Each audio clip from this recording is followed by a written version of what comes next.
Hey, what's going on, family? Welcome to another episode of the Finance Bro. We have real conversations with real people about money. Today, I have no other than my little brother, Jajuan, on here to shed some light on some things that he's experienced when it comes to personal finance. And I think these stories will be very useful to a lot of people who haven't been in these situations yet or could possibly find themselves in those situations. Jajuan is a very hardworking individual, a father that I aspire to be like one day. And I'm excited to have him on our show to share the things that he's experienced. Great guy. Jajuan, please introduce yourself, my brother. All right. Hey, everybody. How's it going? I'm Jajuan, First Lieutenant, Marine Corps right now. Naval Academy graduate, class of 2019. 19. Retired Navy football. 15. Yeah. uh, Member of Omega Psi Phi Fraternity Incorporated. Are you? And, crossed in 2018. Hey, dog. Um, yeah. So right now I'm budget officer in the Marine Corps. And what that is, so the DoD has a budget, and I'm in charge of working with the units within Second Marine Division to make sure that they put a budget plan together, follow the plan throughout the fiscal year, and actually meet like milestones throughout the year. I'm also there's also like a kind of like a consulting aspect to it where they have different issues with accounting and different systems interfacing and processes that I kind of give my best input on to try to help and just make sure we close out the fiscal year at 100% and stuff like that. Ah. Yeah. So I mean, that's pretty much me in a nutshell. I'm 22-year-old, 22-year-old, 26. I forget my age. 26. I got a 2.5-year-old engaged. I love fiance Kiara Willis. Shout out to her. She's downstairs actually Little sis. monitoring. Yeah, she's actually watching over my little boy, my young one, right now. So And yeah, those for those of you listening, his son is a prodigy. He's gonna be some great things. I love that little guy. That's my nephew. got a playbook set up for him. He's gonna be good. He's gonna be good. But all right. So before we jump into the conversation today, I want to start off by saying that Jajuan is one of the newest members of the End Smoker Debt Free Club, or the Debt Free Gang, as I like to call it. All right. So real excited for that. I remember before you left to go on your deployment, we sat down and talked about everything that needed to happen, and you got it done. Like I've told you before, I know I told you when you got here, but again, I'm proud of you because now that you're debt free, you're talking about bigger and better things. You're talking about businesses and making plays that can really do some things for you and your family. I'm getting hyped just talking about it right now. Let's go. But so because you're part of the debt free gang, I want to start kind of by talking about that process. So before we talk about your experience with getting debt free, let's talk about what you were experiencing previous to that, kind of your situation. And then we'll lead into kind of when we sat down, and then what you did to become debt free. You'll tell them how much debt you paid off, which I'm a hold. That's your secret to say, to share. And then from there, we'll go from there. So go ahead and start that off, brother. Yeah. So before I sat down with you and kind of put the plan together and everything, I mean, I had a lot of different payments. Like all of my hard-earned money wasn't going to myself; it was going to different bills I had to pay, and I felt like restrained and like kind of in a box when it Mm. came to just being able to move and think how I wanted to when it came to different, financial opportunities. I felt like I was kind of living paycheck to paycheck. It's kind of crazy. Like before like when I finished TBS, I wanted to buy a house when I first showed up, but I ended up having to live on base for a year because I just didn't have the funds to cover any of the expenses that come with owning a house or Mm-hmm. even the process to get the crib.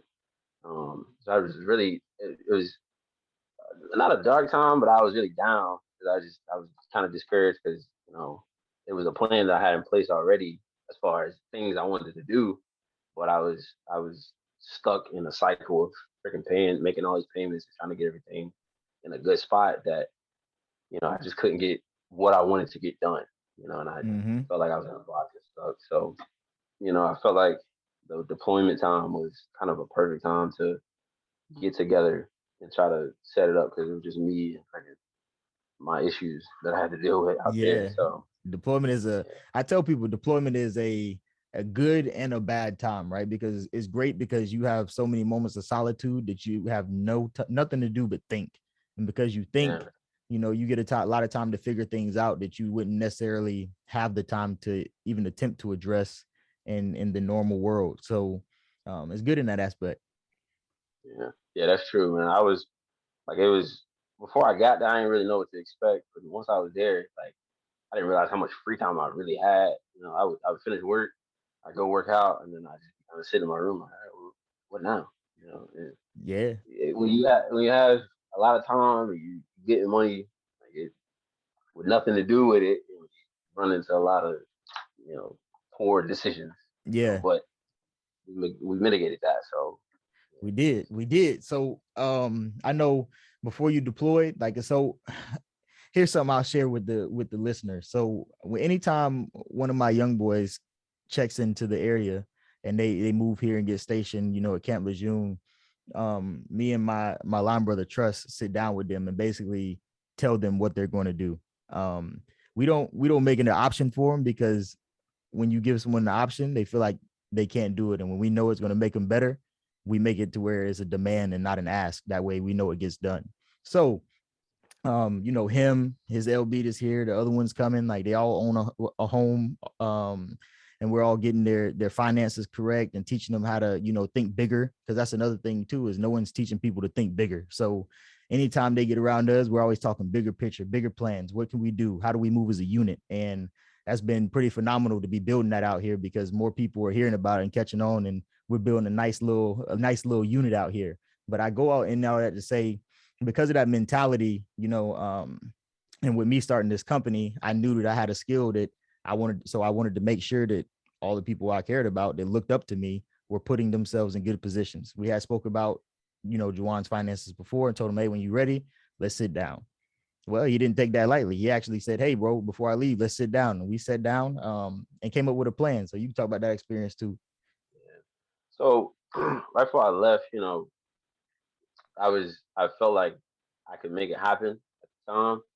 So, we got together, took a deep dive into my finances, and I realized that, I was really shooting myself in the foot with a lot of stuff, just a lot of like not real frivolous like big purchases, but it was like the little small like Mm-hmm. going to the PX, every day buying. I realized I was paying what like almost $300-400 a month in freaking like snacks and stuff. It was just So that's something yeah, that a lot of people underestimate, is like they be like, oh, it's only $2, it's only $5, but yeah, $5 over yeah, 30 days, that's $150. yeah. And that's what was killing me. Like, I would say exact thought process. Like, it's $2. Like, I got it. Like, whatever, $2. I get the next 50. And shit, I look up. We sit down and I'm going over base statements and we actually like categorize and stuff. And I'm looking. I'm like a third of my check is going to freaking snacks. It's like, well, I got food at the crib. Like, I Mm-hmm. really honed in on the we got food at the house. That was Hashtag we got food at the crib. Y'all listening? Hey, that's I still practice that to this day. It's times where I come to the office and I look around and my stomach, growling, and I realize that I didn't pack a lunch or I was too lazy to cook the day before. I make myself sit here hungry, so I learned a lesson. persevering. Yeah, yeah. But Uh-huh. the overall experience, man. Like, even though it was an uncomfortable situation for me because I felt like I should have been in a better spot. Like I like at my core, I knew I should have been in a better spot, but it just the decisions I was making wasn't really helping. So us sitting down, you know, looking at my big statements, going over, I was very uncomfortable the whole time. But Mm-hmm. being that I think not even the fact that we're so close, that played a big part in how willing I was to just be open about it. But I think also the fact that it wasn't like a shameful situation. Like I came Mm-hmm. to you about it, we broke it down, we looked at all the big statements, and instead of looking at it like, well, why'd you spend $400 on snacks? It was like, yeah, look at that, you spent $400 on snacks. So like, should probably not do that. It's like it was more of a suggestion, and Mm-hmm. all right, you did that. Now let's figure out how we can not do that. Yeah. And it was extremely helpful. It made my life a lot easier. Even though I think like we did all of that, categorized everything, and then we put the plan together on how I was able to, pay off on my debt. And it was like it didn't feel like, well, I'm gonna do it. I got to do this or he's gonna kill me. It was like, he took the time out of his day to help me out, and he didn't make me feel any worse than I do right now. So Mm-hmm. like, I feel like I owe it to myself and him to follow the plan and trust the process in the situation. So I went out there, freaking had the plan, and every time I get paid, man, I freaking open my computer, look at what I'm supposed to be doing, and I just do it without even like trying to think too much. I'm like, all right, I just got to check where's my computer. That was my thought process every time. I just got to check where's the computer, and I'll do it. And I'm like, all right, this is it. All right, do it now. Do it. Hurry up before you freaking think about it and try to find something to buy. And here we are. So before I get into my next statement, because you left this out, tell the world how much debt you paid off and how long it took you. Oh, all right, yeah. So crazy numbers. Right, I was 16,000 in debt. It was I think I had 8, 9,000 in credit cards, and then I had like 7,000. I had about 7,000. Math, yeah, 7,000 left for my car, right? And my deployment was 6 months. I paid everything off 5 months, 5.5. Yes, Maybe. sir. So yeah, so And we then put the plan together. didn't even tell me. I had to be like, hey, bro, did you how'd you do with paying that debt off? He was like, oh yeah, that's gone. I was like, oh, okay. Okay. It was a big moment. Like I freaking, I ain't say nothing to you at the moment, but like I did like almost like a little ceremony, man. I freaking pulled out my phone and I like screen recorded it and I freaking made the last payment and I was like, there it is. I'm good. I got the video on my phone. And then even like the phone call to make the last payment for my car, like I ended up actually overpaying because I was just so eager to get rid of it. uh, I ended up paying like an extra payment, and then they called. Like I made the payment. I was like, all right, done. We're good. Like now let's talk about this other stuff. But I ended up getting a call back from them from the bank, and I'm like, oh man, like the payment didn't go through. I fucked up, blah blah. And they're like, no, actually, sir, we got to send you another 250 back because you paid over and blah blah. I was like, oh, so not only am I done, look, I got an extra 250 to talk about. Like, I'm in a really good spot now. We got upwards of, you know, 10, 15K saved. And yeah, I was able to sit and kind of breathe and not feel like boxed in and actually like there's an opportunity in front of me. I can, assess it and actually acknowledge it compared to before. Like I was like, man, I got 16K on my back, but I have mm-hmm. no extra money to send anywhere. And it was a crazy cycle because I was like, man, I feel like I'm doing well making the payments. Why is nothing going away? It was like, cause you're not maximizing the payments you can. Mm-hmm. So that was a big thing. Plan. It was like, yeah, you making the payment on time, but like you could also add if you stop paying $400 in snacks, you can add that $400 to the credit Mm-hmm. card or the car, like whichever one needs to go first. So we figured out which one needs to go first. For sure, it went. And So so you were in a peculiar situation that you took advantage of to be able to do this, right? And I want to hit on the fact because I always try to hit on this, and you are one of the people that truly understands this as well. There's a small time sacrifice for a long time reward, right? And a lot of people have a difficult time with accepting that sacrifice. And you really made double the sacrifice because not only did you go on a deployment, you left your friends and family behind, but on top of that, you're still managing your spending and trying to take care of things and making sure you're paying this debt off. So you could have easily made yourself a lot more comfortable out there with ordering a bunch of stuff on Amazon. Amazon's a wonderful company. They get stuff everywhere. But about a TV. you know, but Yeah. you recognize what was important. You had goals in mind and you knew that if you dedicated that 6 months to locking in and getting this taken care of, coming back, to take a breath over the water, it's going to look a lot different and feel a lot different. And now it does. Now you got that smile on your face. You ain't looking over your shoulder. Your money's going where you want it to go. You like, hey, I heard about this. I'm about to looking to see if this is a business option. You're so much freer because you don't have to worry about that other stuff. You can literally do whatever you want now. And like, that's what I want everyone else to understand is like, you can do whatever you want when you don't owe people anything. Yeah, feels good. It definitely feels good. And I try to emphasize that, some of my friends, and they're coming along. But that was a big thing for me. Like I saw, you and Trust, shout out to Trust. Shout out to But I Trust. saw, yeah, seeing the guy. But I saw y'all like, y'all got out, man. Boom, boom, boom, boom, boom, moving, moving. I'm like, bro, I feel like I could be doing this, bro, but like I'm missing something. And, that was what was blocking my path and my view. I related to like a lot of people freaking feel like it's such an overwhelming thing. Like it's like a chicken little kind of aspect. Like the sky's falling, the sky's falling. But Mm-hmm. like in all reality, you know, you're just in an uncomfortable situation, right? And that's really what it was. Like I think about that picture where they talk. It's like life's about perspective, right? On one side is Buddy like sitting in the water with his head like only his head is up and he's barely breathing. And then Mm-hmm. the other one is like it's only 2 feet of water. If you just stand up, you'll be fine. So the me with my head barely above the water was me in debt, and then me standing up and being like, "Yo, it's 2 feet of water, man." That's me having everything paid off. Yeah. So Yeah. I like that analogy. I like that. yeah, and I can Yes. kick and splash. And freaking, if I want to sit back down, I can. It's in my chest now. Yeah, and I think a good part of this too is who you around, right? Because it would have been easy, like if me and Trust weren't here and we weren't on you and Troy's heads and telling y'all, hey, this is the way things need to go. This is what needs to happen. This is how you build this. This is how you maneuver. It would be hard because I remember being in y'all shoes and like coming to these places and like no one was having these conversations with us. No one was really talking about that except for, in school, Amir Sharif. That was the only person that had these kind of conversations. But after school, there was no really one really developing that. So like we wanted to make sure that we were able to provide that because here's what it is. Now you're Yeah, ahead of where I was. You know what I'm saying? Like, so that's a win. The baton is to you. Now you can go and execute because you're ahead of everything else and you know what to do. You're getting the answers even faster than we did.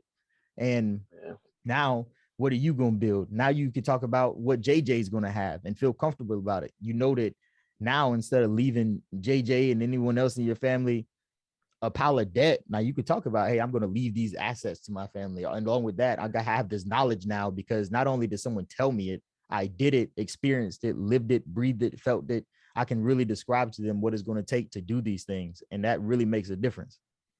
it's facts. It's definitely facts. Like, yeah. I mean, a big motivator for me was like, because I had my people had just passed away, right before I left, and the first thing my mom calls me and tells me is like, "Oh, we need to figure out the whole life insurance thing," and it just made me real uncomfortable. Like, you can't even really fully grieve because now you got to figure out how to pay for the stuff that he left behind, And I'm not saying he left a bunch of issues behind, but it was still like that thought of like, I Mm-hmm. don't want to.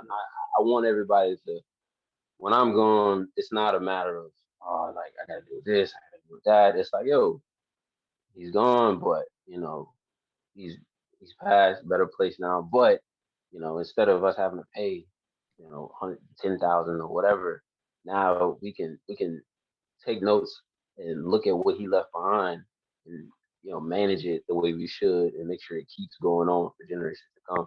I just wanted to make sure that I had something to pass on to Mm. my son and the rest of my family that he could hold on to and pass on and just keep it going like that. Instead of I know a lot of families like have an issue with like splitting up assets and trying to figure out what's worth what and all of that. It's like I don't want anybody to have to deal with that at all. Mm-hmm. I want it to be as smooth of a process as possible where I'm not here, but there's all this stuff I left, and everybody can have something of value that meant something to me, so they'll never forget me, right? And Mm-hmm. I don't think they'll ever really forget me, but there's something physically there that's like that's me, that was mine, I loved it, and now it's yours. I Mm-hmm. think that'll help a lot of people with processing, grieving, all of that stuff. So it's a huge deal, and that was a big motivation of mine. Like thinking about my son and just the next generation. It's like I gotta figure this out. I gotta get it right now. So later down the line, that's not even something we gotta consider worrying about. So it helped a lot. Absolutely. Because I mean, even talks with you, talking about like, and that's the kind of the sacrifice thing too, is you would rather be uncomfortable now to make sure that he doesn't have to be uncomfortable at all. Yeah, And yeah, I think that's a big thing too, because even if you don't have children, like I don't, but I know that one day I plan to. So what am I going to do now to make sure that when I am ready to, do those things, I'm the most prepared and I can make sure that I am going to bring up, a family that right, doesn't have to look over their back and wonder if everything's not going to be taken care of. Like you guarantee right, everything going to be taken care of. I can tell you that, and exactly. and being able to be financially free, even if you don't have the answers, at least you have the breathing room now to seek them and not have to worry about other things. It's like it just frees you up so much. Like I remember when I was on my last deployment and I paid my final loan off, and I ran around my little crew yelling, "I'm let's go!" Like jumping up, I'm hitting people up. Yo, I'm debt free now, and it's like, yo, this is dope. And then once I became debt free, that's when all this other stuff started lining up, because now it wasn't that it wasn't always there. It's just I wasn't in the space to be able to receive it because I couldn't do anything with it. I wouldn't have been able to appreciate it and take action on it. And that was only would have been only to my own only wrong to my wrongdoing. So um it's exciting to see, have y'all actually reaching this side and of being financially free and being able to experience and learn to take risk and calculated risk and do things. That's another thing too, is if you want to build something, you're gonna have to take some risk. Like it ain't just gonna plop in your lap. It doesn't come without risk. But when you take calculated risk, because you have the time to think and you taking time to take courses and learn things. Like even you, like you took courses for trading, and because you're looking for other ways to start bringing in revenue for you and the family now. And I'm right there with you, like taking courses in Investopedia. But there's a lot of people that would look at the price of a course. That course $200. Oh, why would I pay that? But you got to own a pair of $200 shoes. You know what I'm saying? Where the course can teach you how to, it may be a budgeting course where it said it costs, $200. However, because if you use what you learn, you can save thousands and pay off thousands. Like with the risk of, whereas you pay that 200 for that 200 pair of dollar shoes, and you just gonna wear them every now and then until they get dirty, and then what?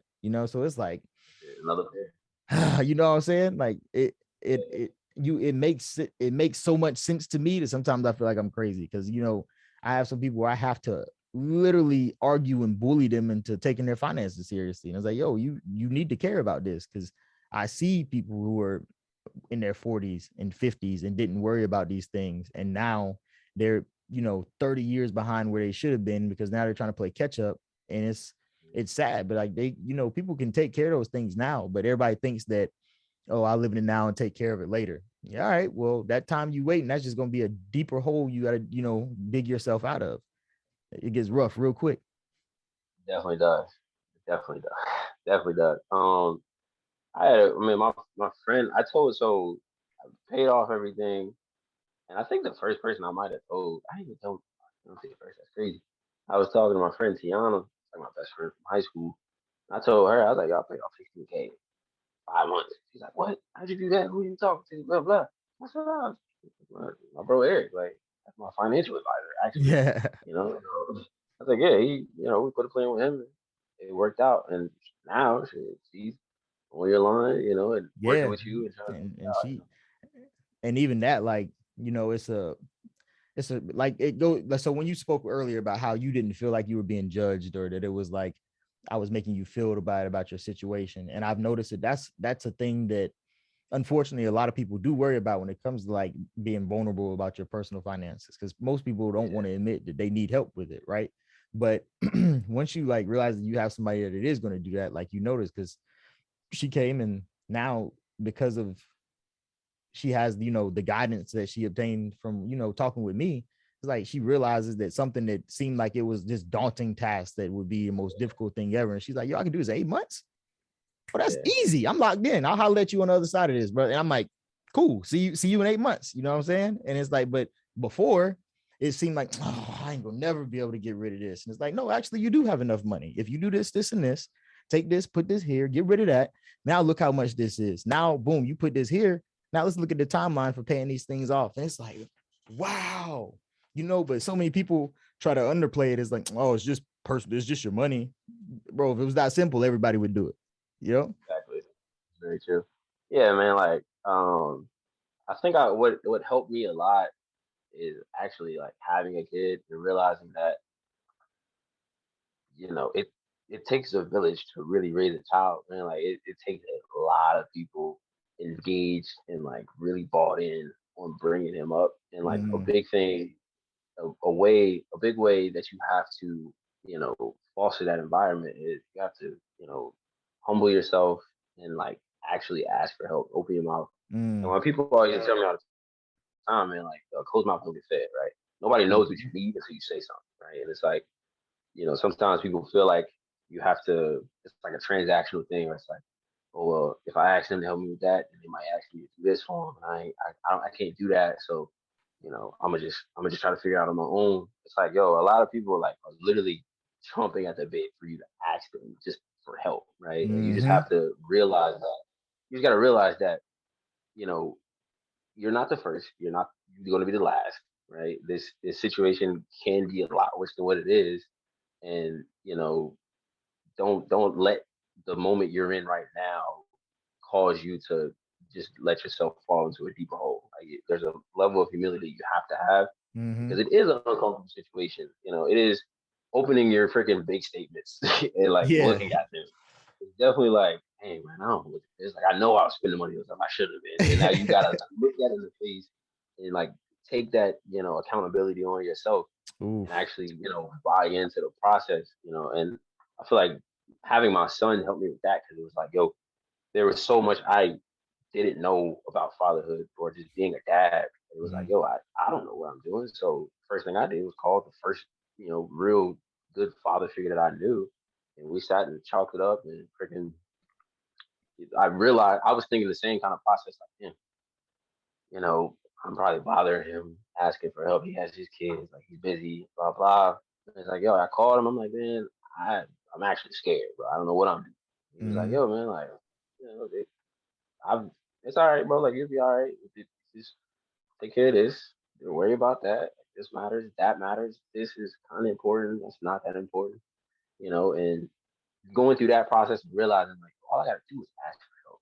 So that's where the situation with my finances came in. It was like it got to the point where I felt like I was trying so many different things, trying to prove myself, I guess, and show like, yo, I went to college, I went to freaking Naval Academy, but I should be able to figure this stuff out. And it's like sometimes, you don't know what you don't know. The only way you'll figure it out is to ask somebody for help. But it takes a lot of humility to do that, and a lot of people miss that, right? And a lot of people just think that, I'll be okay. It's like, I mean, yeah, you're not gonna die, but like, what are you doing to set up the next generation?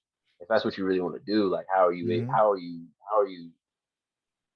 even working towards that at all? Right? And a lot of people skip over it, but that was definitely a big thing for me. It was realizing that you're not a burden, right? Like there's people that are literally lined up waiting for you to ask them for help. You just have to open your mouth and ask them, right? And that's what it was.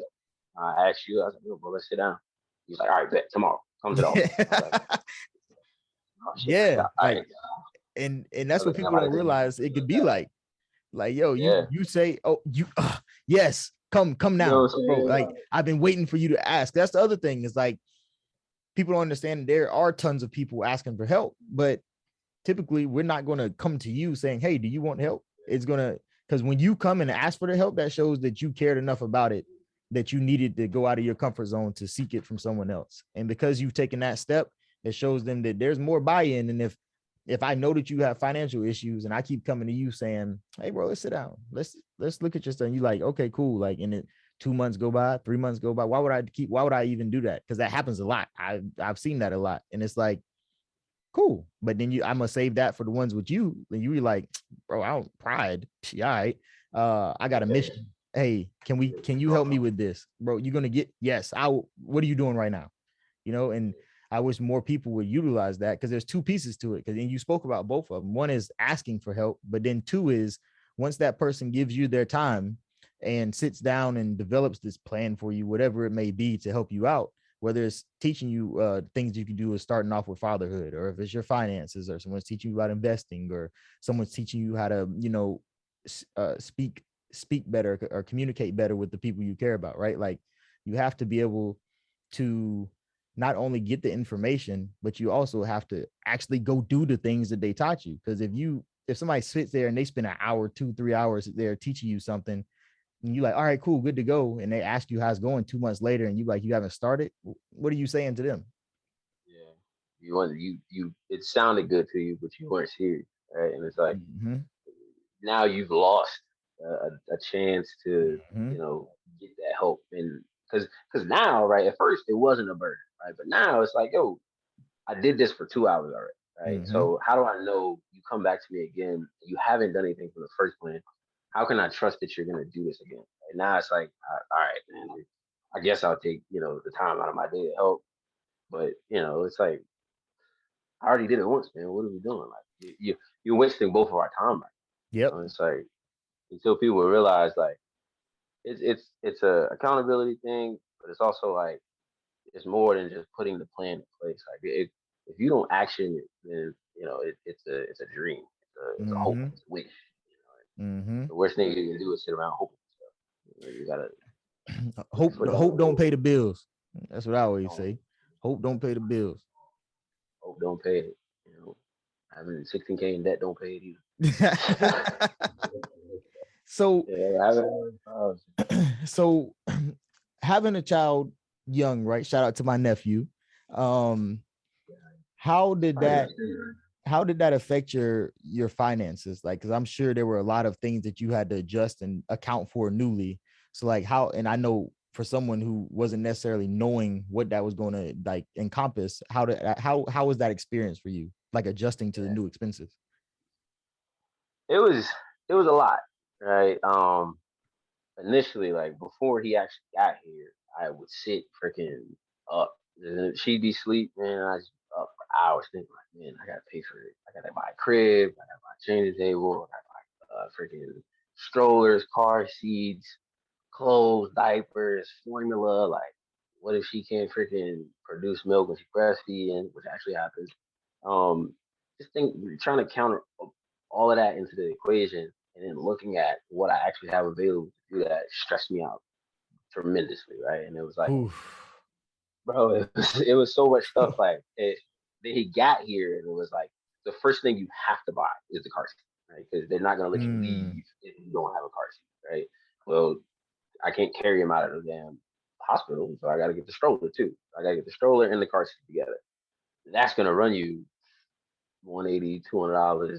I guess I don't know. It's been a while, but like how much that cost. Like it was just thinking of everything that I had to pay for, and then looking at what I was already paying for. It was like if I could get rid of this car payment, I'd have no problem paying for diapers, the formula, and the clothes and all of that.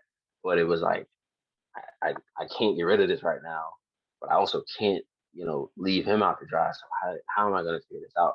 So mm, I ended up being pretty blessed in the situation. A lot of people helped me. Like her family came through and they pitched in for like strollers and like all the stuff I listed. Like they helped us buy a lot. mm, Um, but like initially, man, it was the most stressful thing because it was like, all right, well, I can't go out on the weekends like I want to, right? If I do go out, mm-hmm. yeah, if I'm gonna drink, I'm gonna just drink at the house and buy some cheap liquor, take a couple drinks, and then take some Yeah. Uber to wherever the bar is.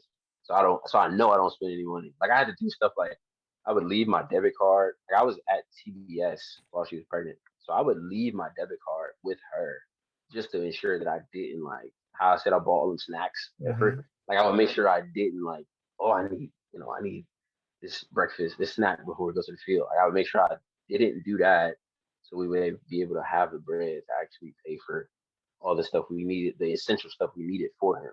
And Mm, it was tough, and it was stressful because it's like you leave without your debit card.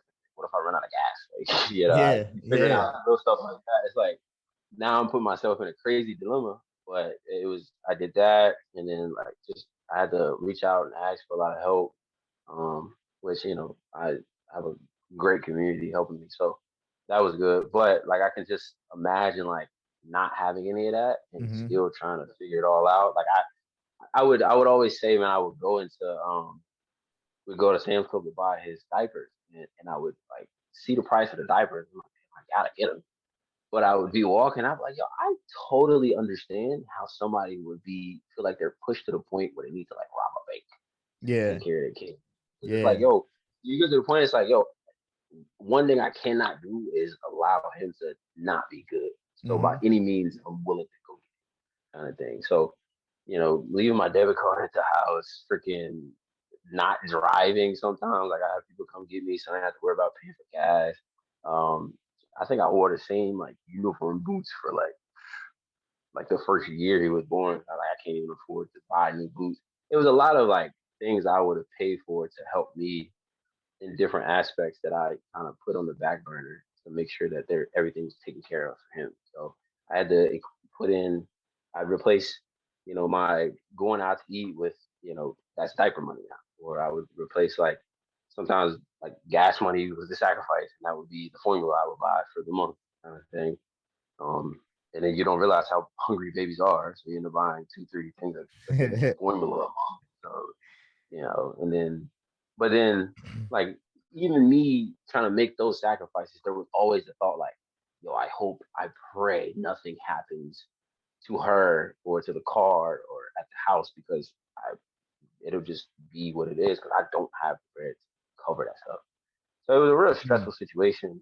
And, like, it was a lot of, like, crazy things that I felt like I needed to do to really make sure we're okay. But I think my timing was, 2 years short. I should have been talking to you before while I was at TBS for real. You know Yeah. what I'm saying? We probably would have been in a way better position. But it was definitely a tough situation. We got through it obviously, but you know, thinking about it was the stress of thinking about all the stuff you had to take care of, and then looking at what you're already trying to pay for, and then also remembering that you have to eat and you have to sometimes you have to buy new clothes. Stuff runs out, you can't fit, you lose some socks and underwear and all that stuff. Mm-hmm. Little things like that. It was like, man, I ain't buying none of that stuff. That has to like everything was put on the back burner to make sure all that stuff was taken care of. And it was a time. We had a time. So I want to take a training timeout real quick because the story that you just described, I want to say is commendable, right? And so you don't hear all the time a lot of people talk about positive father role models, and so that depiction of what he just described that he did and the things that he put on the back burner to make sure that his son had everything he needed is the reason at the beginning of this show I said that he's a father that I aspire to be like. If you all could watch him and his son, like you all would be happy and inspired. And so even with you not having the answers, you did what you needed to do to make a situation that you weren't expecting better. So I wanted to say I respect you and I'm proud of you for doing that, my brother, before we continue this conversation. So uh, with that being said, I talk a lot too. So like, the name of my book is The Inner Smoker Mindset. You've read it. Great book. Go buy it right now. Appreciate that. But so one of the things I talk is mindset, right? And I think people think of your personal finances and your mental state as two separate entities. And the thing that I try to push to people is the fact that, like, yo, if your finances are messed up, your mental is also going to be messed up. It's going to take a moment. Like what you bro, that is pure stress. Like listening, I was stressed listening to it. Like you tell me that. Like I couldn't fathom, like, you know what I'm saying? And trying to be the provider and the protector, that's even more difficult. It's like, yo, I hope nothing happens to the car. I can't take care of that. Like, I hope we don't have this happen. I can't take, and that's just stressful. So the fact that you made it to the other side of that, while also, ladies and gentlemen, if you don't know what TBS is, that's the basic school. So that's where Marine Corps officers go for 6 months to be trained to learn how to basically lead a provisional infantry platoon. It's a very it's a time. Let's just say that. All right. So the fact that he was going through all of that and also made it through that period of instruction for 6 months is amazing. So, if you're not too familiar with that, I say go to YouTube and just look up the basic school and just watch some videos and listen to like the rigorous program and the requirements. And then for him to do that, and on top of that, like you'll realize the capability and the type of man that my little brother is right here, and you'll see why I respect him so much. Um, but so to continue, I know you mentioned like your friends a lot. What what did you notice about like maybe some of your relationships with people when you started managing your finances more efficiently and started like prioritizing, saving up bread and being able to make plays over, going out and doing things that while being fun and you could build relationships would also not support your main goal, which is to build something and leave a legacy for your family. Yeah. Um. So it was I once I kind of told my friends what I was, the goal was. Like there was kind of two sides of it. It was the group that was in full support. And like, yeah, man, like I get it, I understand. Like, yeah, man, whatever you need from me, I can help. However, a lot. And then, but then there's also the group that's like, ah, man, so you're not going out no more. I'm like, nah, bro, like I spend $100 every time I go there. Outside expensive, man. We can't be doing that right now. So it was, and I had a harder time kind of figuring out where I needed to be, in that situation because it was like I didn't want to lose the friends that I, go out and have a good time with, but Mm-hmm. also like you said, bro, there's a way bigger goal that's way over all of our heads that I'm trying to get to, and I can't let the short good time right now change how that goal can be attained. So it was a lot of like kind of back and forth sometimes with my friends. They were doing things. There were summer plans that we had. They were like, uh, prime example, freaking Troy, my OB, he wanted to go to Jamaica for his birthday. And his birthday is like in the April, and like it wasn't like a crazy expensive trip because it was gonna be all eight of us. But I ended up like having to skip the trip and like cancel it, and I kind of like ruined the plans a little bit because like my input and my money dollars towards that would have made the trip special, or like we would actually been able to get the house we wanted and the Mm. resort and all that. But me, I had to be like I was missing out on a birthday celebration, but I also felt like I was kind of letting them down. But like, so I like had to talk to him on the side. I was like, yo, bro, like right now I can't do it, Mm-hmm. and it's because I have to pay for this stuff, and I didn't expect him to be like, oh, bro, like why, like give me a hard time about it. He was like, yo, bro, I fully understand, like I get it, man, like whenever you get that done, like there's gonna be way bigger vacation that we can take. So we just do it then. Like we'll just celebrate. I'll celebrate with you when you get back. So that meant a lot to me. Um, but as far as friends that kind of gave me a harder time about it, it was just little things like, we would they were trying to set up stuff for me when I came back. It was, oh yeah, like everybody's pitching 50 and we can make it happen. I'm like, bro, I don't got it. I don't got it. I Mm-hmm. don't know what y'all want me to do, but I don't have it. Like, what you mean? Like, you can deploy, you tax free, blah, blah. And I'm like, listen, I have this plan in place, bro, that has to get set. Like, I have to accomplish this goal. If I don't, I'm having a real problem with myself when I get back. Mm-hmm. So it was like, And with it me was, too. yeah, you know what I'm saying? Like, it wasn't just me. It was like, not a lot of weight, but it was like, man, like, well, I put in the initial work to make this work. So why would I stop pushing towards it? And there was times where I really had to make the hard decision of like, you know, like Key's birthday was in March, and I'm out there, and like I had to tell her, I was like, yeah, like I'm gonna have to get you a gift later when I get back, because right now, you know, I know you want this, and I know I'm gonna get you that, but like right now, I just can't get it, and she understood, of course, because she's also a part of the bigger goal, so she sees it and she understands that, so it was just tough. There was tough times like that where it was like, man, I wish I could really show you how much I appreciate you being around, and I couldn't do that for people. you know. So it was tough, man. But most of my friends were very supportive. But there were the times where it was like, bro, like, why not? What you doing? What's up? Like, bro, it's just 50. You'll get it back. It's tax free right now. La, la, la. And I'm like, oh, I can't, man. Like, I'm sorry, I can't, right? And then it was that, but it was also right there in the middle, like, the stuff I really, really wanted to do that I like had to sacrifice. And then the hardest part was the conversation, telling people like, yeah, man, I can't right now. And I'm sorry, but hopefully, you don't hold it against me, and they don't. We've had No, a couple good times.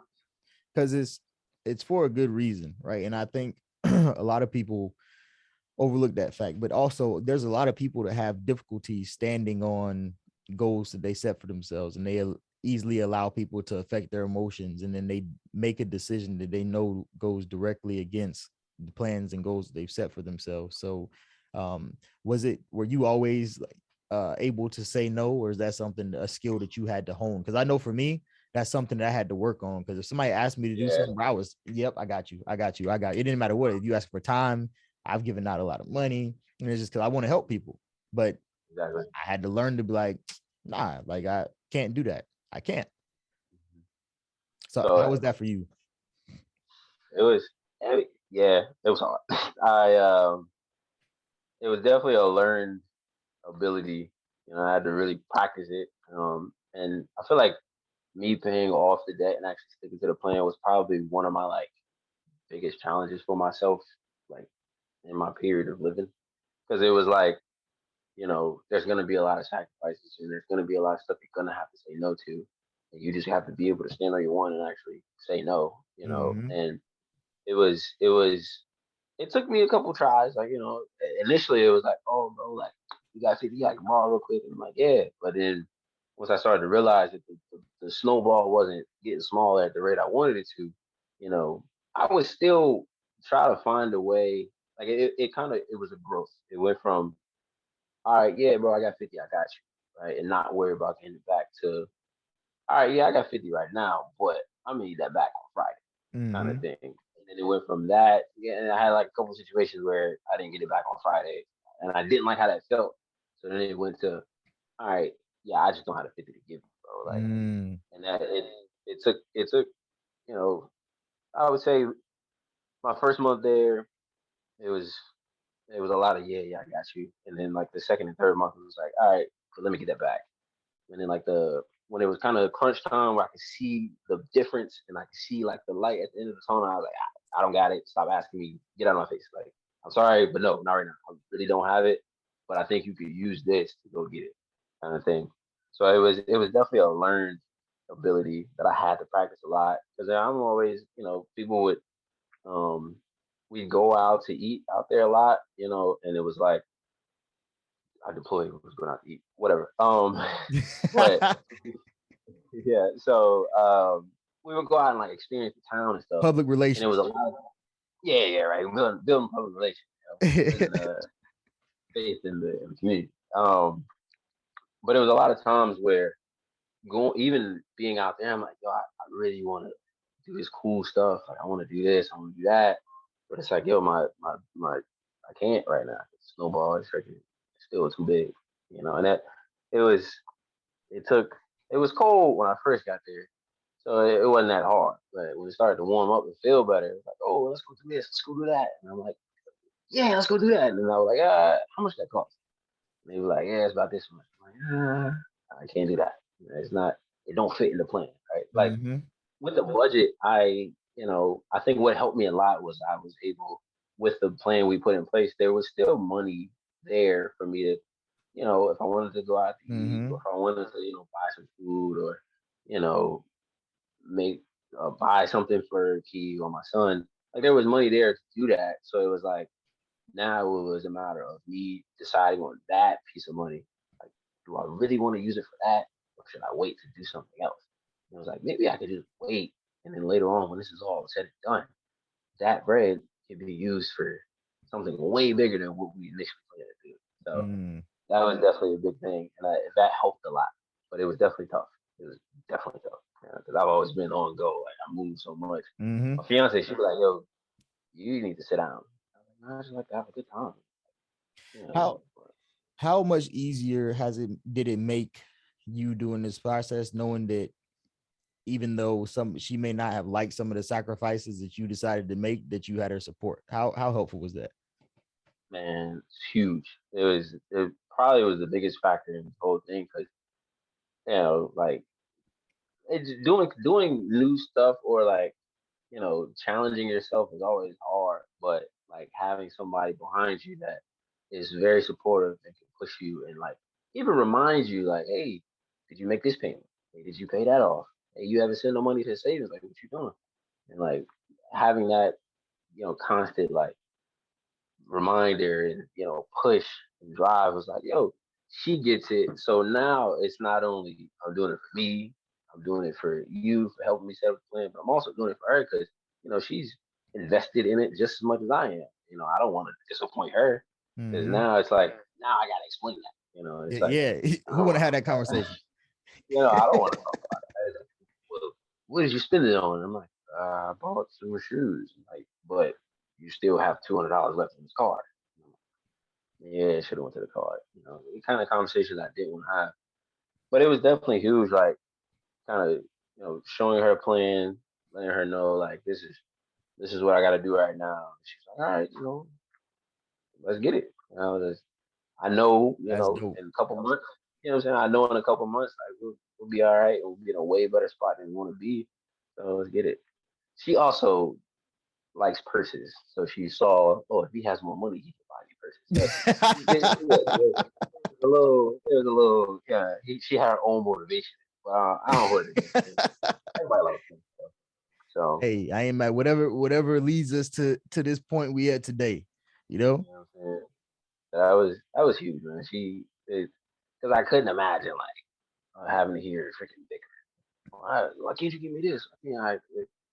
I already have a short fuse for that, and then also trying to freaking deal with being in a super uncomfortable situation. I Mm-hmm. wouldn't have been. I wouldn't have been able to freaking be in a good space and still accomplish the goal. Yeah. So So it was huge. that's fire. So when it comes to another thing I talk about is like finding mentors that can help you get where you need to be, right? And so for you, what's your biggest thing when you look towards like mentors, or when you seek people to emulate or to hang around and learn things from? Like, how do you go about that? So it usually starts with I see somebody that is doing something that I have an interest in, or I see somebody that I feel like we have a similar mindset, or we think about things in a similar way, kind of just by being around them a little bit. So I kind of take that, and it's like, well, what are they doing? And then from there, I see like how receptive they are to questions, and my eagerness to just know stuff. Right? And if the questions go over kind of smoothly, then it's like, all right, well, now I want to do the stuff you're doing. Can you help me do that? And then usually it's either, yeah, I've been waiting on somebody to ask, or it's like, nah, I don't think you're ready. But the big thing is, for me, is I don't have a problem asking questions. So I always kind of pay attention to how people receive questions and how they go about, asking or answering questions, or seeing how often they ask people other questions, because Mm-hmm. a big, is it frozen? No, you good. Oh, my bad. All right. A big thing for me is like, you know, I want to be guided and mentored by somebody that, you know, knows more than me, and they know, but they also understand that there's somebody that knows more than them. Right. And that's always a big thing for me because it's like, Mm, if you can't humble yourself enough to ask questions, even though I'm coming to you asking the question, then like we're really just gonna go in a circle because you're it's gonna turn into a weird like I depend on you kind of thing, but you don't have all the answers. You're kind of blowing smoke. But if I can mm-hmm. see that you have a mentor that you go to and you ask them questions, you're eager to know a bunch of different things. But now it's like, oh, that makes sense for me to kind of try to latch onto you to see if we can build and we start to ask similar questions to other people, can kind of grow it from there. So the big thing for me is how you receive questions, and Mm. also, you know, I sometimes I ask around about people, if I can find somebody that is familiar with who that person is, kind of just like, yo, like, what do you think about this person? I actually did that with Trust. Trust is a really good mentor of mine, but I stalked Trust's Instagram for like months, and I used to just watch and like see what he was doing, and like, seeing what kind of activities he was taking place in, and what groups he was a part of at the school, and who he was talking to and who he was helping. And I was like, yeah, I feel like this guy could really, help me, And then I felt that way, and then right around the time I felt like I was gonna start asking him questions, freaking he came to me and was like, hey man, like, yo, come with me this weekend, like let's go talk. And I was like, gosh, this is perfect. So it works out that way. I mean, even with you, like, you know, when I first met you, right, I tell everybody I thought you was super mean. Right? I thought you was the meanest thing ever. Right? I don't remember that. But I thought, yeah, right. So even when I first met you, man, like I if I thought you were mean, but then like there was stuff, you know, that I was curious about as far as the Marine Corps goes, that you were very willing to answer. Right? And it was like, yo, like he, you know, knows what he's talking about. He answers my questions. He doesn't kind of blow me off. Like he's invested in actually helping me and helping me kind of navigate this space. I think it'll work out pretty well. Um, so a lot of times it's just seeing how people respond to questions, and then also looking at their character from like an outside view, somebody who's Mm. knows them but isn't really invested in them in that kind of way. Just kind of talking to them and seeing like, hey, like what's this person about? And then if it's great stuff, it's like, all right, yeah, I want to see what they're about. But also like there is like the balance of that where some people have their opinions about people, and it's like you kind of got to take it with a grain of salt. And I take that information and kind of evaluate like would I respond in that situation the same way? And if the answer is no, then it's like, well, maybe I should still give them a chance. Mm. A lot of people have come, a lot of my mentors have come like that, where it's like, I'm just curious about stuff, man. I just, you know, selflessly ask, put my pride aside and be like, yo, what's this? And it's Yeah. like, yo, what's this? Like, hey, it's that and this and that and this. Matter of fact, you should read this book. And boom, there it is. Oh Kind of thing. man. So, So the last thing I want to get into, because you know, Jajuan stays out here near me, so he has a special view of how, let's say just me personally, how I operate, right? So one of the stories or things I tell people a lot about is that I really do look for ways to not spend money, but still allow everyone to have a good time, right? Because I understand, once again, I'm thinking about everyone's best interest a lot with everything I do. And I think Jajuan can attest to that.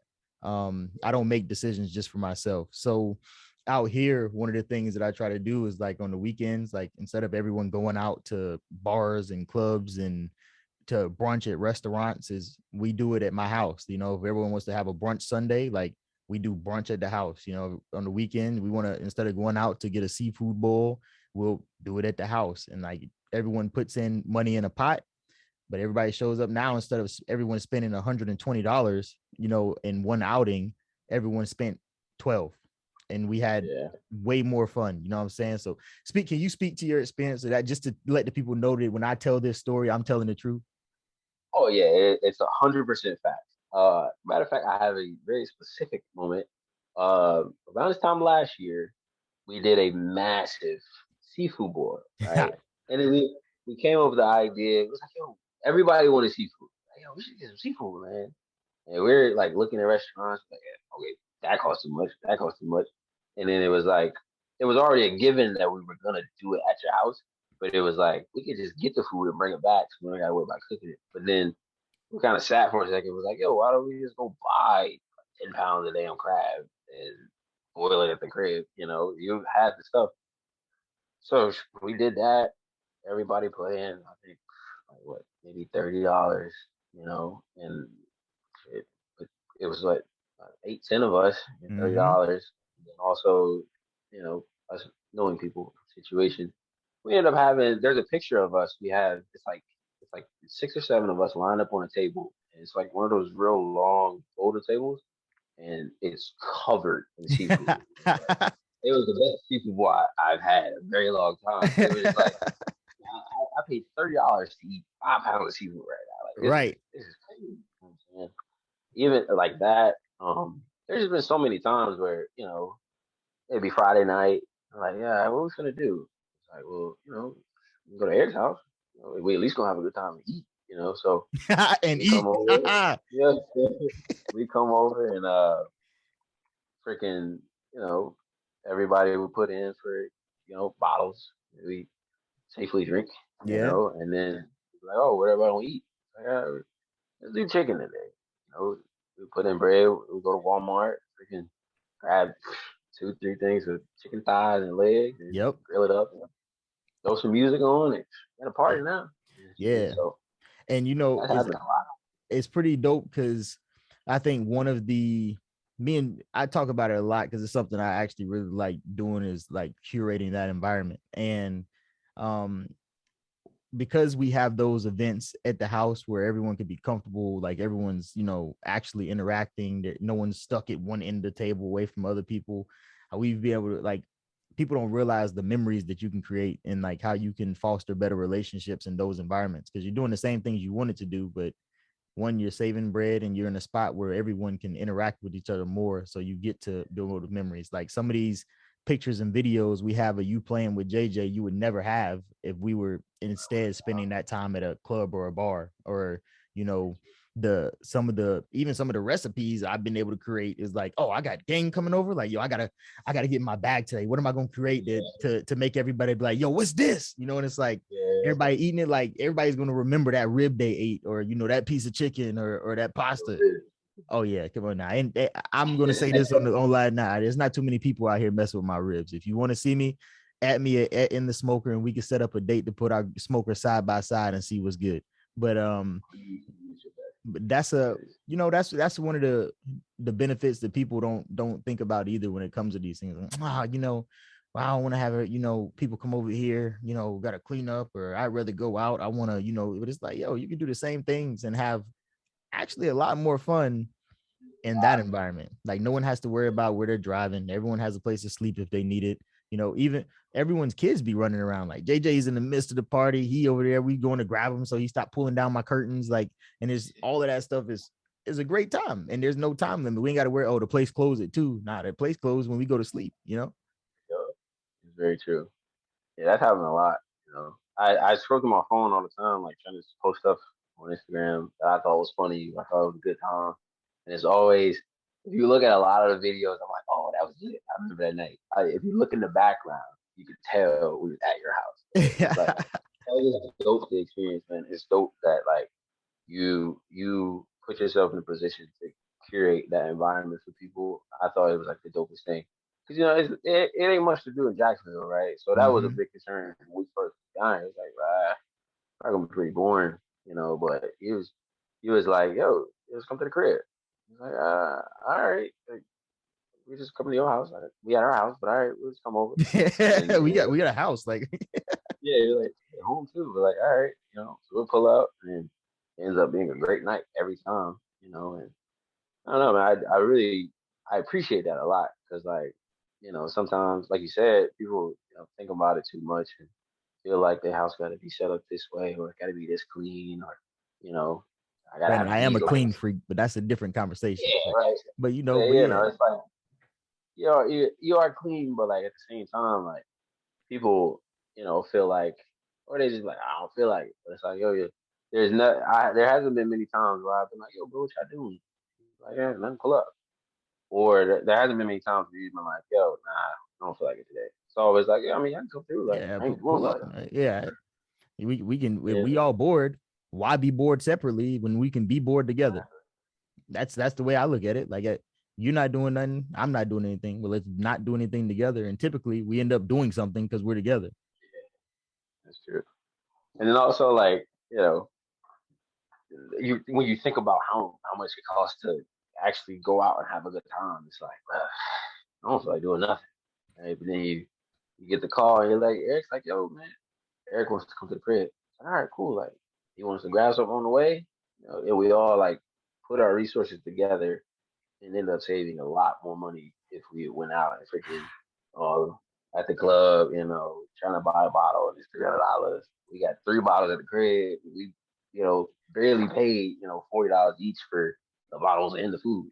Yeah, that's why I can't fathom buying a bottle in anybody's club. First off, I hate the clubs. I think I said that on the show before, but I'm gonna let that be known again. I don't like it. No, But bro, that markup is crazy, and I understand it as a businessman. Cool, I get it. Just know that you're not gonna get that money from me when I know that economically it doesn't make sense, right? And you hit on the one of the things we've been hitting about. Like, I'm a big supporter of group economics, right? Like, group economics wins every time, but in order to do that efficiently and effectively, you have to put yourself in a certain position. It's a lot easier to do those things when you know that everybody that's in your group is financially free. yeah, that's true. My friends at home, actually, I'm working on getting them to the point where they are more free with their finances. Because it'd be like, it's always like, how everybody thinks like, planning a trip with, a group of black people is the hardest thing to do ever. And like, usually the hard part is the money The aspect money, of it. the You know money. what I'm saying? So that always like hinders us a lot as a group of friends at home. Cause like I'd be like, yo, bro, like let's go do this. Everybody put in $100. We have a great time. It's 8 of us. Like we can do whatever we want. And it's either they're in the work cycle where they're always working because they need the money to do whatever, or you know they are free from work, but they haven't. There's other things that they have to worry about paying off, so they don't have the money at the moment to Mm-hmm. make the thing happen. So, just trying to. Those are my guys, so I want to put it in their mind and like, yo, I did this. I know somebody that can help you too. Mm-hmm. You just gotta lock in and do it, and just imagine like how much more fun we'll have, And even now, like, I'm trying to take on kind of the mindset that you have as far as like curating the environment for people. Because I was thinking like 4th of July, um, Beyonce's going to Houston to see her sister, and I'm like, well, I mean, I don't got no plans, and I don't know if anybody else doesn't, but No, y'all can come to the house. Like, we can mm-hmm. come to the crib. I'll just smoke some ribs. My ribs aren't as good, but they crazy. I'll teach you, Man, young Padawan. Don't worry. You I'm on the started. way. Now that you started, I'll give you the keys. I got a smooth little wax on, wax off right now. We working. You know what I'm saying? We getting there. But yeah, I'm trying to adopt that same mindset and like allow my space to be the space where people can come and have a good time, and not feel the financial burden of having a good time. Because a lot of times, that's really what stops people from just enjoying life. They try so hard to enjoy it that they end up putting themselves in a worse situation compared to Yep. just group their resources together, and then it always turns into a better situation. Because now spending less money, and I'm around everybody I want to be around, and we don't have to Mm-hmm. worry about no extra. You know, I have a problem with the clubs too, but it's because of the people in the club. It's Yeah. usually Now somebody. I like nicer places. Like, back when I was in school, we go to Park at 14th Street. You dress nice. You go to, I'll do that, but Yeah, just the normal like random milk. Nah, nope. Won't catch me. I have that. I have the same issue because it's just like you never know who you're gonna run into and Mm-hmm. how people are gonna respond to each other. It's like, yo, if I just come to my house, we all together, and we got a great time together. Yeah. And It's the everybody food. benefits. Everyone Exactly. benefits. That you all only spent $20. Like that, what, and you all got to have fun. Like, what else do you get? Yeah. All that money you saved now goes somewhere else. That sounds like a capital W to me, and something else that you've been talking about too is like just your willingness to have the conversation about finances with your friends now, right? And I think that especially as a community, we're terrible about that. Terrible about that. Like, we don't want to have foster conversations about our personal finances with people because one, what we think they're going to judge us, right? Well, if you can't talk about your finances with your friends because you think they're going to judge you, then you probably need to start working on a new circle. You know what I'm saying? Like, there's no one that's within my circle that I can't go to. They're like, yo, I got this going on, or I have that going on. And the last thing I worry about is them judging me. We're going to find a solution. They may tell me, hey, you need to get it together or whatever it may be, but they're not judging me. And I think that's a key thing for people who have people that they spend time with. You have to see how they were acting, or can you share those? Can you have those conversations? Because in my group, the way that this whole thing really fostered was me leading off by saying, hey, I think this is important. We should all be financially free. It doesn't make sense for us to do these things. We should all save money so that we can do X, X, and X in the future. We can plan for these things, while also doing this is going to help us do this. And it's like, wow, that makes sense. And now people come in the house all the time like, yo, I got this going on. Like, what should I do with that? Or, hey, I don't know. Should I pay this card or that card? Like, I don't know what to do. And it's like the conversation just flows. So everyone's getting the answers. And because everyone's comfortable, everyone is starting to do what they do. And because they know that, oh, Eric really talks about personal finance and being debt free, you know what?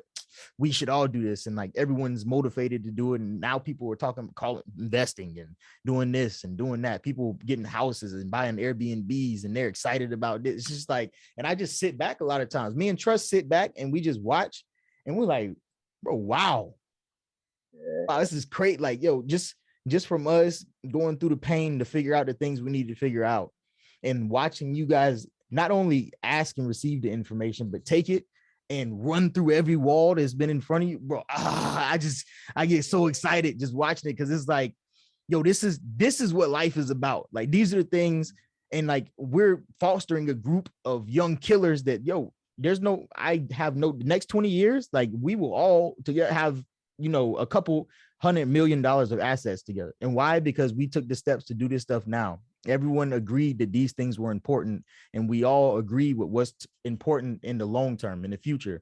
Yo, there's not many groups that can say that. You got people, I don't know about this, or I ain't helping him with that. And it's like, no, like, bro, we're all going to make it. We just have to do these things. If you think these things are important like I do, hey, come hang out with me. We're going to figure it out. Right. Exactly. That's definitely huge. Yeah. So yeah, I mean, I think about that a lot. I think about when you talk about y'all kind of putting the environment together. I think about the Drake video where he's like, they're asking him a question. He's like, look at this. We created all of this. I think that's pretty funny.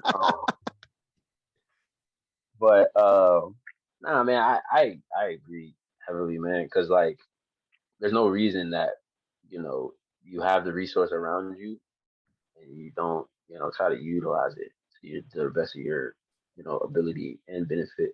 So that's where like me now, I use like my testimonial to kind of like light a fire under people and be like, yo man, I did this in 6 months. So like, I know you're doing a lot more than me as far as like I did this for 6 months and I had a kid. I had two other mouths to feed. I did it in 6 months. It's just you. There's no reason no you excuse. can't get this done. No excuse. No reason you can't get this done. And before it was like I kind of felt like, I don't have my stuff together, so I'm not really gonna pitch this conversation to people. But now it's like, yo, I've done it. I see what it looks like. I know what it takes to get there. So like now it's just me continually bringing the conversation up. Like, yo, man, like we can take this trip, but who gonna pay the bread? It's like, it's like, yo, man, like I know somebody that can get you right. We gotta get together and get there. And it's coming along, but I think it is a process when it comes to actually getting people to buy in, because there is the level of like yourself you have to get over. Sometimes people, I feel like they take themselves a little too serious. Huge situations. It's like, I can do this, I can do that. I'm a grown man. Like I'm taking care of this, I'm taking care of that. It's like, I mean, yeah, you are, but like at the same time, bro, like you're taking care of this, but what if that happens over there? What are you gonna do about that? Now you got a problem. So if we can come together and think about it and work towards the same goal, which we all want to accomplish, like if we could just sit down and actually start actioning this stuff, then it makes a world of a difference in our overall experience of just life and being friends and hanging out together. So I definitely, I freaking, for like the first month and a half, I didn't shut up about it. I was like, yo, I paid off 16K. As you should have been. Yo, poke your chest out and say that, because other people need to hear it. Like, and that's why I couldn't wait to get you on here. So just so y'all know, when I was planning this podcast, like he ended up having to leave for deployment. I was sick because this was one of the first people I wanted to talk to. But I'm actually, once again, I've been on this bend now to where like I've been realizing that things may not happen when I want them to, but it's going to happen when it's supposed to. And by me not having him on the podcast before he left, what that allowed us to do is now have a better story for him to tell and show that, you know, his circumstances and the things that he overcame. And there's a lot of people who feel like they're in overwhelming situations that they can overcome. And like for me, I've been in some bad situations. That situation he described when he was at TBS, I'd rather go back to the situations I've been in, right? Because you learn really quickly that you're not the only one going through things. And by you sharing this today, someone who may feel like they're in a situation they can't get out of, they may have a whoa, I wouldn't want to deal with that. Actually, you know what? I can deal with this. Let me go ahead and stand up and fight back. You know what I'm saying? Like my trust has that tattoo, always fight back. Like absolutely, you know, and it's true. So I one of the things I really want people to get from this show is learn that they can fight back. And so I want people to come on here and share stories like this and talk about the things that they've overcame and the things that they've experienced, because it shows one, you're not alone. There's someone else is going through the same things, but also here's someone that was in that situation and here's how they got out of it. See if you can use some of that. Oh, that's huge. And I think a big thing that you hit on was like, um, the time will come when people are ready for it to come.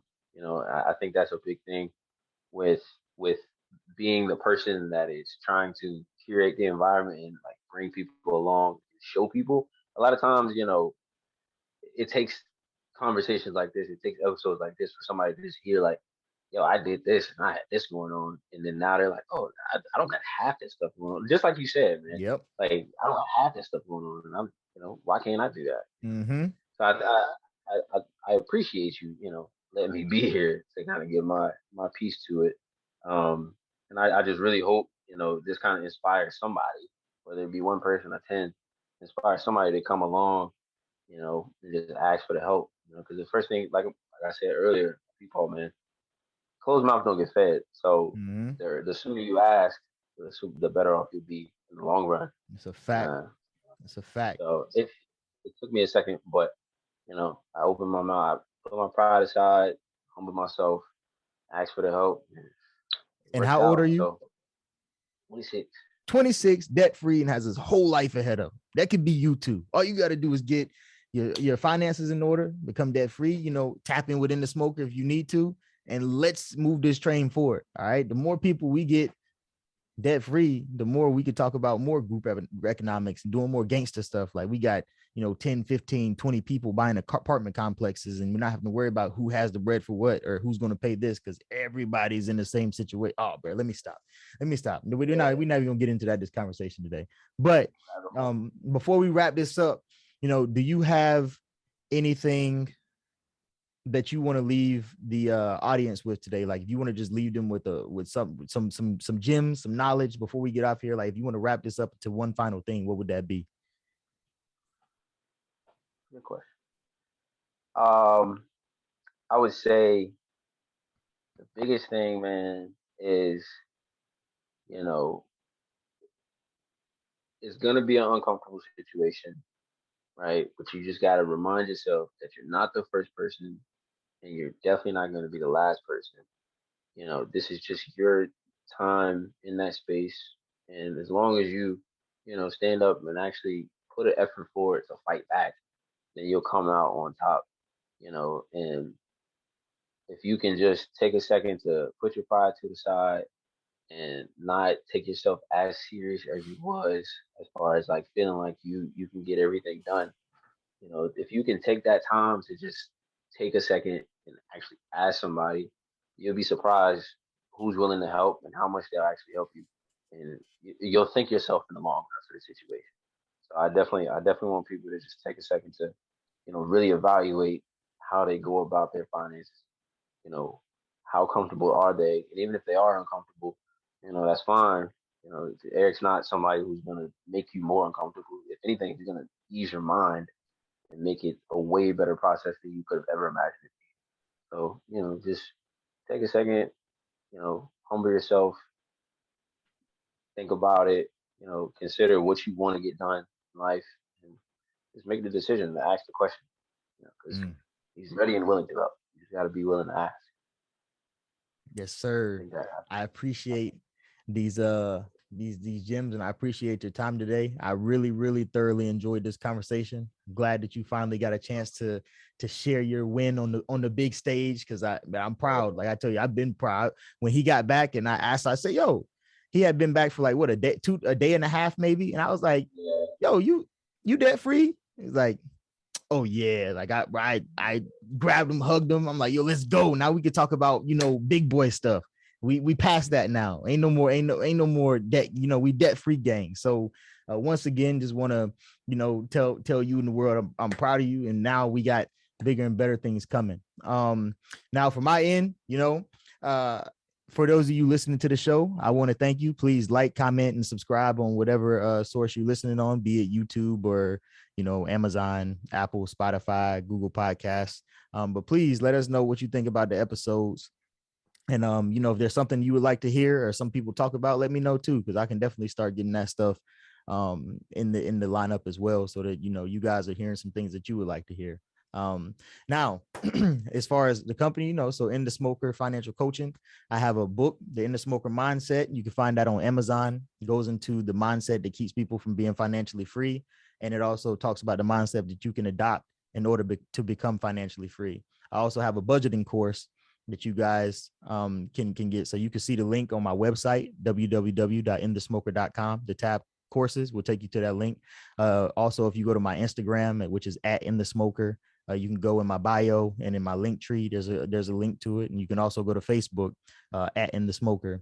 On my link tree, it's there as well. So I want to thank all you guys for listening, and for those of you that may be going through some things or did gain something from this today, and you want to ask some questions, please go to my website. Let's set up a consultation, and let's get you moving forward, and possibly get some of y'all in the smoker. All right. So as we get out of here, hey, Jajuan, say it with me. Let's get in the smoker. You know what I'm saying? Yes, sir. All right. Hey, y'all take care.